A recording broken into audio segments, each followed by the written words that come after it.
Puisque la première classe sera composée de deux individus, il faudra par conséquent déterminer la méthode de calcul des distances entre classes du fait que déjà à partir de la première étape, on va se retrouver avec une classe formée par deux éléments et les autres classes formées par un seul élément.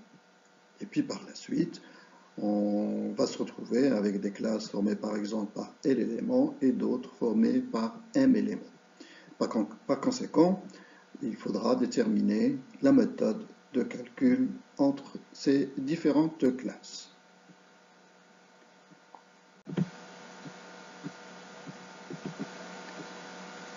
Alors, la première distance d'agrégation qu'on va voir, c'est ce qu'on appelle le saut minimum, ou l'individu le plus proche.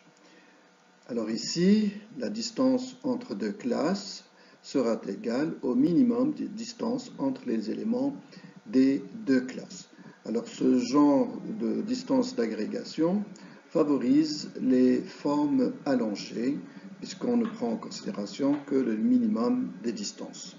L'autre distance qui peut être choisie est l'individu le plus éloigné.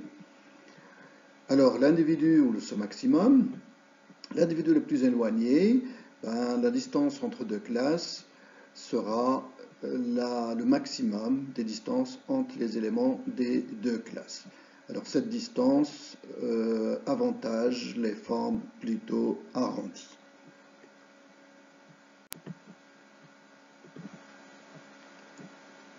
Troisième distance, la distance moyenne entre classes. Et là, on calcule la moyenne des distances entre les éléments des deux classes. Une quatrième distance possible, c'est la méthode des centres de classe. Là, on détermine les centres de gravité de chaque classe et la distance entre les deux classes, c'est la distance entre ces centres de gravité. Enfin, on termine par la méthode de Ward, qui est celle la plus utilisée, surtout lorsque les données sont de nature quantitative. Alors, la méthode de Ward est basée sur le principe de minimisation de la variance intraclasse ou de la variation intraclasse. La méthode de Ward est basée sur la décomposition de la somme des carrés totales, qui nous dit la chose suivante, que la variation ou la somme des carrés totales, qui prend en considération l'ensemble des points du nuage, alors pour des données sont très réduites, ce qui est le cas ici, la somme des carrés totales, c'est n-1 fois b. Cette somme des carrés totales se décompose en deux parties, la somme des carrés interclasses plus la somme des carrés intraclasses. Donc maintenant, comment utiliser cette décomposition pour faire un choix du mode d'agrégation? On peut remarquer que si on considère ce nuage, la somme des carrés totales restera fixe, quel que soit le type d'agrégation qu'on pourrait faire. Par exemple, agréger les bleus avec les rouges, ou bien les rouges avec les verts, ou bien les verts avec les bleus.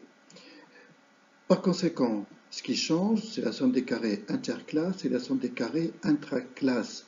Et donc, la meilleure solution serait pour nous celle pour laquelle, par exemple, la somme des carrés intraclasses va être minimale. Comme la somme des carrés totales est constante, ça correspond aussi à une somme des carrés interclasses maximale. Donc, pour la méthode de Ward, on se fixe comme critère la minimisation de la variation intraclasse, ce qui est l'équivalent statistique de la somme des carrés intraclasses.